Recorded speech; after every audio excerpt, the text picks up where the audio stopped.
Assalamualaikum warahmatullahi wabarakatuh. Senang berjumpa dengan Anda kembali dengan saya Dr. Sofia di acara SILC LASIK TV. Para sahabat Mata Terang Indonesia, tema kita kali ini akan membahas suatu profesi yang sangat penting di dalam bidang kesehatan mata. Tentunya bukan dokter spesialis mata yang mau saya bahas ya, tapi ada satu profesi yang kita sebut refraksionis optician atau optometris. Nah, ingin tahu lebih lanjut mengenai refraksionis optician atau optometris? Saksikan cuplikan berikut ini.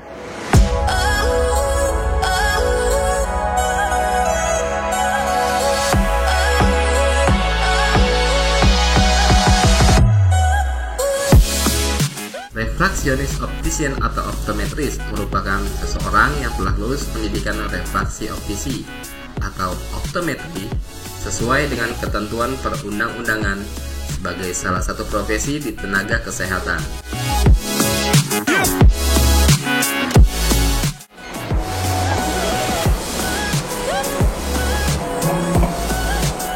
Edit dulu boleh. Dalam menjalankan profesinya sebagai tenaga kesehatan, refraksionis optician atau optometris memiliki kompetensi minimal, yaitu melakukan pelayanan refraksi, pelayanan optisi, dan pelayanan lensa kontak. Dalam kesempatan ini, pelayanan refraksi menjadi satu hal yang paling dominan ketika seorang refraksionis optician atau optometri menjalankan prakteknya di sebuah klinik mata atau rumah sakit, terutama dalam hal pemeriksaan refraksi.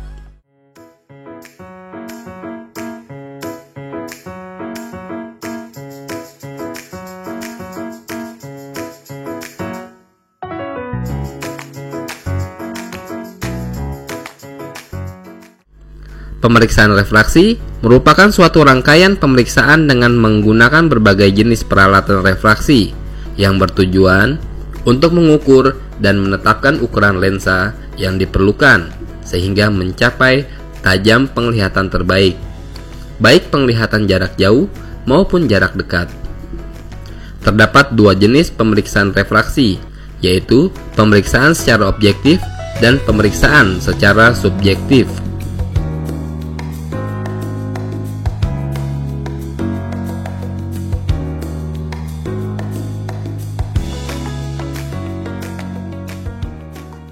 Nah, tadi sudah melihat tayangan atau cuplikan sekilas tentang profesi yang kita sebut refraksionis optician atau optometris. Kali ini saya ditemani Sekretaris Umum dari organisasi refraksionis optician atau optometris yang disebut IROPIN dari tingkat pusat. Terima kasih ya Pak Kastam sudah bersedia hadir sebagai narasumber untuk topik kita kali ini. Ya, Dok. Nah, kita akan membahas atau mengenal lebih jauh tentang profesi yang disebut refraksionis optician atau optometris. Yeah. Saya Dr. Sofia kan sebut IROPIN tadi ya, tentu mungkin Pak Kastam bisa sampaikan lagi IROPIN itu suatu organisasi yang bagaimana. Biar semua sahabat Mata Terang Indonesia bisa tahu tentang profesi yang sangat penting di bidang layanan kesehatan mata. Iya. Baik, terima kasih sekali Dr. Sofi atas nama IROPIN Pusat.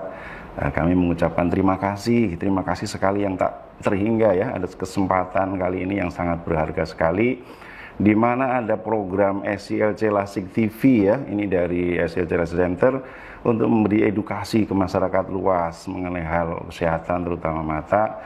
Jadi nama refraksi optisi atau refraksionis optician sendiri sebetulnya secara global tidak dikenal, adanya optometris. Nah, di awal cikal bakal itu rumah sakit RSCM tentu yang saat ini RSUP dulu ya, Cipto Mangunkusumo, dokter mata termasuk yang cukup kewalahan di poli matanya, Dok. Bagaimana memeriksa refraksi yang perlu waktu lama sementara pasiennya banyak.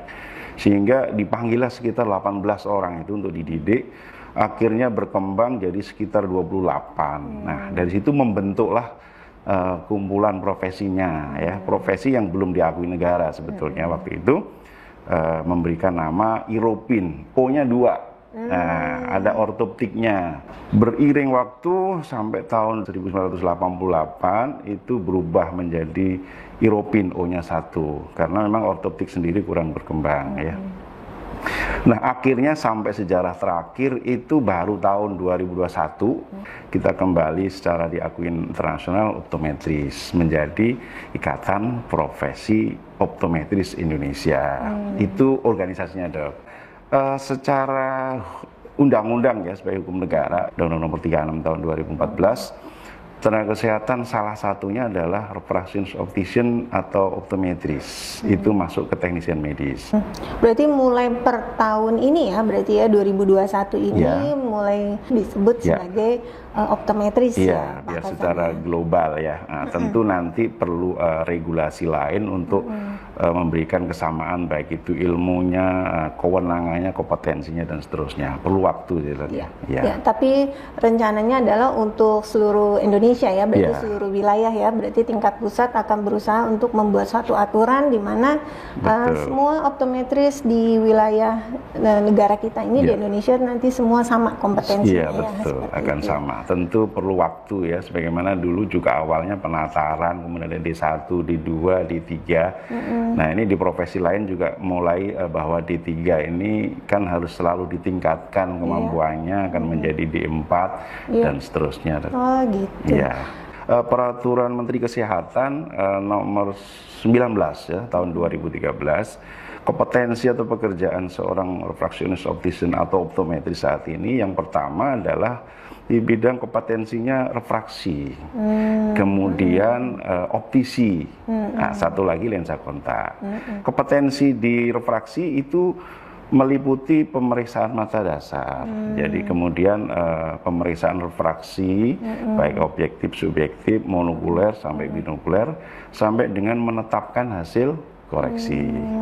Itu untuk kompetensi di refraksi. Kemudian yang optisi itu adalah menyiapkan ukuran kacamatanya, kemudian menentukan jenis lensanya, kemudian memotong, memasang, memilihkan frame sampai fitting setel ke pasien. Itulah kewenangan kompetensi optisi. Ya. Dan satu lagi, mungkin tren beberapa tahun lalu banyak yang pakai lensa kontak, ya, warna dan sebagainya. Nah, siapa yang ngurusi? Kompetensinya adalah kompetensi lensa kontak yang dipunyai refraction optician atau optometris tadi, Dok. Jadi jangkauannya pekerjaannya seperti itu cara hukumnya. Jadi di rumah sakit, di klinik itu untuk yang mengurusi pemeriksaan kelainan refraksi, ya. Pertama itu pasti kita dokter mata butuhnya nanya visusnya berapa dulu, tajam penglihatannya berapa dulu, bisa dikoreksi atau tidak. Dan itu memang kompetensinya dari refractionist optician atau optometris ini. Dan kalau misalnya tadi yang di optik, kalau misalnya para pemirsa suka datang ke optik, nah itu juga berarti optometris, ketemu, ya. Cuman biasanya pikirnya ini tukang kacamata. Oke, para sahabat mata terang Indonesia, kita tunggu yang satu ini lewat dulu, ya.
para pemirsa, sahabat Mata Terang Indonesia, kembali lagi dengan saya Dr. Sofia di SILC Lasik TV. Tema kita kali ini adalah membahas lebih jauh tentang profesi yang bernama refractionist optician atau optometris. Kira-kira sekolah untuk menjadi refractionist optician atau optometris apakah tersebar di seluruh Indonesia, dan juga kira-kira apa aja yang dipelajari di situ di luar yang tadi ya ada kompetensi yang tadi harus dicapai oleh para calon-calon optometris muda kita ini. Silakan Pak ya. Ya, baik. Terima kasih dokter. Sampai saat ini ya, untuk menjadi seorang optometris di Indonesia ada sekitar 13 prodi ya. 13 prodi ini bukan sayangnya ya, tapi memang baru di swasta semuanya. Nah, siapa tahu ini juga pihak pemerintah mendengar acara kita ya, melihat acara kita, bahwasanya sampai saat ini memang semuanya ada di swasta. Ada 13 prodi optometri, kemudian itu juga ada yang khusus akademi refraksi optisi, akademi optometri untuk yang baru-baru bikin ini. Kemudian ada juga yang di sekolah tinggi ilmu kesehatan, stikes. Nah, yang baru grads mungkin baru hampir mau meluluskan itu D4-nya. Tadi yang 13 itu D3 semua, kemudian nanti yang akan meluluskan lagi proses ini D4 di Jakarta, D4 optometri. Mengenai penyebarannya lumayan tersebar di Indonesia ya. Wilayah Sumatera ada 3, ada di Medan, ada di Padang dan Palembang. Jadi udah mewakili daerah-daerah ya. Kemudian di Jakarta ada 3 di 3-nya sama 1 di 4-nya. Di Jawa Barat ada 2, itu dua-duanya di Stikes. Kemudian di Semarang ada 2, di Jogja baru berdiri 1. Surabaya termasuk tempat saya nih ya, alumni sana itu 1, itu berdiri lama sekali. Ya, wilayah timur 1 itu di Makassar. Nah, jadi yang belum tinggal Kalimantan rupanya mungkin sama Bali, dan segera sepertinya mau ada juga. Jadi ya, boleh dibilang saya udah tersebar. Ya. Apa yang didapat di pelajaran itu? Tentunya tadi kompetensi semua didapat ya. So itu. Di samping itu mata kuliah lain ya, seperti hanya misalnya tambahan lebihnya seperti bahkan low vision ya. Saat ini mungkin low vision ini juga belum begitu banyak, padahal pasien-pasien low vision lumayan banyak juga ditemukan. Kemudian juga binokuler ini pelajaran yang nanti kedepannya akan menjadi hal yang sangat penting.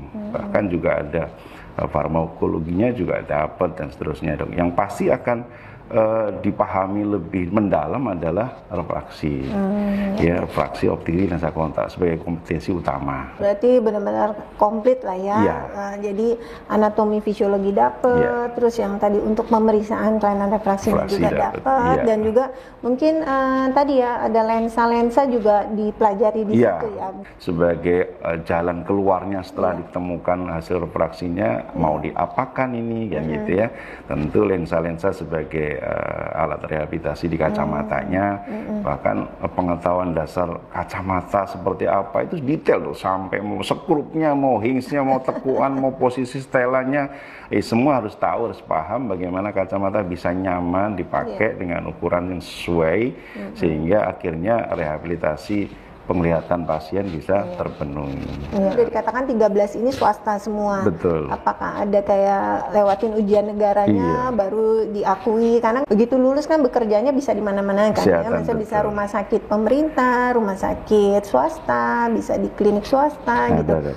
Jadi sebagai tenaga kesehatan harus ada yang namanya STR, surat registrasi ya, surat tanda registrasi itu salah satunya juga harus punya ujian kompetensi, sertifikat kompetensi, di mana itu disitulah ujiannya. Biasanya diberikan mulai saat ini, memang tidak dari awal, baru belakangan.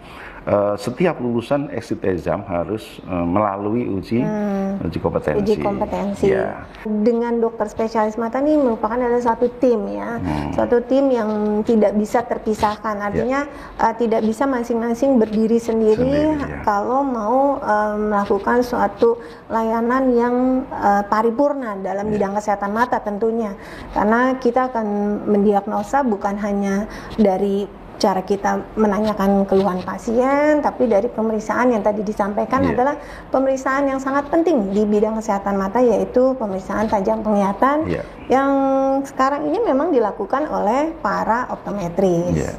Ya, para pemirsa, sahabat mata terang, tunggu yang satu ini lewat.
Ya, sahabat mata terang Indonesia, sekarang kita lanjutkan lagi pembicaraan kita dengan Pak Kastam. Nah, sekarang kalau dokter mata itu kan suka diatur ya, misalnya kalau udah satu wilayah penuh, bisa supaya lebih merata. Nah, kira-kira dari Iropin sendiri ada nggak pengaturan seperti itu, dan kalaupun nanti ada, terus kira-kira selain dia bekerja di rumah sakit, tadi kan ada mandiri. Nah, mandiri itu seperti apa sih? Baiklah, dalam hal lulusan, sampai saat ini sekitar 10.000 lebih ya. Yang pertama, ini pun juga memang diatur dalam PMK ya, Peraturan Menteri Kesehatan yang tadi 19/2013. Pekerjaan dari seorang optometris itu kemana aja? Yang satu bisa di puskesmas.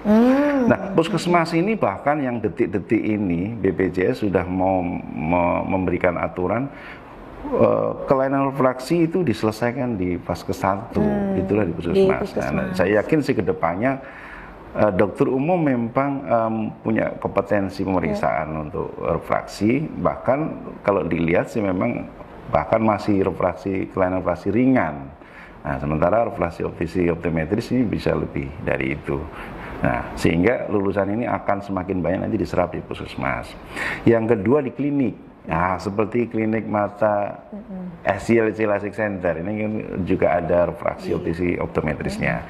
Kemudian bisa di rumah sakit, RSUD, RSUPN, semua ada. Di polimatanya pasti ada optometrisnya, karena sebelum periksa refraksi ini perlu waktu lebih lama daripada periksa observasi lainnya ya, sehingga perlu tenaga tambahan, itulah optometris. Kemudian di sisi lain selain medis, ini karena hubungannya yang 3 tadi ke medis, yang non medisnya, pengertian non medis itu ke umumnya misalnya di optik, justru ini paling banyak. 70% lebih lulusan dari optometri ini bekerja di optik. Ya, karena satu, optik ini memang pelayanan kesehatan ya, vaskes kesehatan, vaskes. Di samping itu adalah usaha, bisnis, ya kan, mengurangi lapangan pekerjaan sebagaimana pemerintah gaung-gaungkan. Begitu lulus itu boleh dibilang sebetulnya 0% asal mau usaha ya, asal mau buka optik itu seorang optometris sudah pasti tidak akan menjadi pengangguran, itu sih ya. Kemudian bisa juga menjadi kerja di lab, laboratorium. Lensa yang disediakan oleh optik itu juga perlu optometri. Laboratorium untuk bikin labnya, lab kacamata ya, tentunya, bukan laboratorium lainnya bukan lab yang medis itu ya.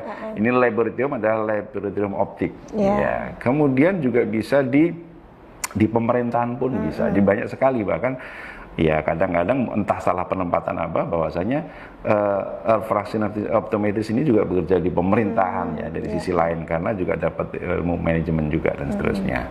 Nah, satu lagi yang mungkin ada adalah di alat kesehatan. Seorang aplikan ya, alat-alat yang kesehatan yang nanti akan ada di poli mata itu juga bisa diterjun oleh lulusan optometri sebagai aplikan. Rata-rata itu dok, itu sudah menyangkup sangat luas sekali. Berarti banyak ya, banyak maksudnya sekali, banyak betul. cabangnya gitu. Yeah. Jadi kalau udah lulus dari sekolah optometris, tenang aja. Aman ya. Masih ada banyak jalurnya. cabang pekerjaan artinya ya Betul yang sekali. bisa diambil atau diraih untuk masa depannya. Betul. Luar biasa. Nah, kalau misalnya tadi ya kan diperiksa, misalnya dia mandiri nih, Pak Kasam udah lulus mandiri untuk punya optik gitu. Ya. Apakah semua yang datang udah pasti langsung dikasih kacamata atau tetap ada batasan tertentu? Oh ya, tentu di dalam sistem pendidikannya itu hal itu sudah diatur ya, sudah disampaikan, sudah dapat pembekalan dan semacam itu. Batasan senjatanya di optometris itu pinhole loh. Nah, itu salah satu senjata ya, bukan senjata utama ya. Artinya jika misalnya sudah tidak maju, sudah ada katarak ketemu, visus tidak 20/20 atau 6/6, ya tidak akan diberikan kacamata. Maka kita akan rujuk ke ahlinya dokter spesialis mata. Bahkan juga sesama refraksi, sesama optician itu juga tidak semua sama halnya dengan dokter ya. Ada ahli retina tersendiri dan sebagainya. Tidak begitu menguasai low vision, maka akan dirujuk ke yang ahli low vision. Bisa ke spesialis mata yang low vision atau sejawat yang optometris low vision. Prinsipnya seperti itu dok. Iya. Berarti tetap ada jenjang tadi ya. Betul. Kalau emang ternyata ini nggak bisa dengan kacamata ya, pasti akan dari optik juga akan dikirim nih harus ke dokter mata gitu kan. Dirujuk dok. Nah begitu juga dengan aplikasi ya tadi ya. Kalau alat-alat penunjang seperti yang berhubungan sama laser itu udah pasti memang optometris perannya cukup penting ya di sini ya, karena kembali lagi optik, lensa, udah deh optometris. Ya. Kita berhenti sejenak, kita tunggu yang satu ini lewat.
Kembali lagi bersama saya Dr. Sofia di acara SILC LASIK TV. Kita tadi juga sebutkan bahwa kita nih tim. Tim, jadi artinya refractionist optician atau optometris ini tim dengan dokter spesialis mata dalam memberikan layanan kesehatan mata secara paripurna. Jadi refractionist optician atau optometris ini akan memeriksa di awal adalah refraksi ya. Betul. Setelah itu dia akan si pasien akan dilanjutkan untuk pemeriksaannya lebih lanjut. Nah berarti nggak mendiagnosa ya berarti dalam kewenangannya optometris memang tidak mendiagnosa.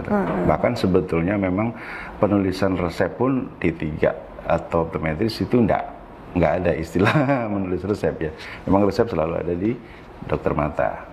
Jadi apalagi dalam konteks pekerjaan satu tim, misalnya di klinik mata, di rumah sakit, yang tentunya masih ada atas sebagai supervisornya atau unit operasinya, medisnya ya. Betul. Biasanya. Nah, hasil dari optometris ini adalah melakukan pekerjaan fraksi, mencatat semua sebagai rekamnya, catatan semuanya hasil fraksi. Setelah itu tidak mendiagnosa, ini akan diserahkan ke lanjutan pemeriksaan, misalnya ke dokter spesialis matanya. Dari situ baru dokter spesialis mata yang memberikan diagnosa sampai ke terapinya. Iya. Berarti kalau ternyata pas diperiksa dokter spesialis mata, oh ini buremnya ternyata hanya memang karena kelainan refraksi, barulah resep kacamata itu keluar dari dokter spesialis mata. Dibawa lagi ke optik, ketemu lagi sama optometris juga.